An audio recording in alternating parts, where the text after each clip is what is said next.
एक साधू रस्त्याने चालले होते. उन्ह तापलेली, तहान प्रचंड लागली होती. थोडं पुढे गेले तर एका कुंभाराचं घर लागलं.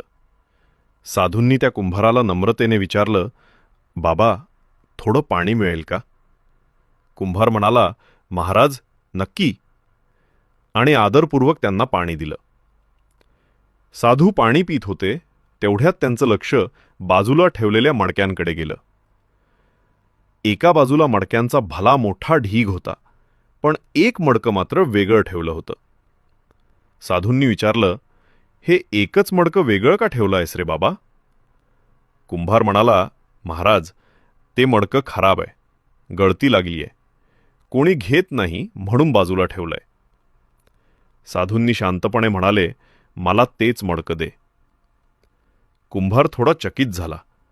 महाराज, तुम्हाला हवं असेल तर चांगलं मडकं घेऊन जाना, फुटकं मडकं नेऊन काय फायदा?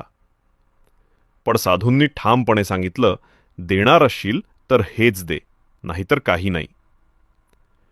नाईलाजाने कुंभाराने ते फुटकं मडकं साधूंना दिलं. साधूंनी ते मडकं स्वच्छ धुतलं आणि आपल्या मंदिरातील शिवलिंगावर बांधून ठेवलं. आश्चर्य म्हणजे कालपर्यंत कोपऱ्यात पडलेलं निरुपयोगी ते मडकं आज साधूंच्या सहवासाने देवकार्य करू लागलं. भक्त येऊ लागले तेव्हा शिवलिंगाला नमस्कार करताना त्या मडक्यालाही डोकं लावत होते. त्यांच्या मनात आनंद पसरत होता.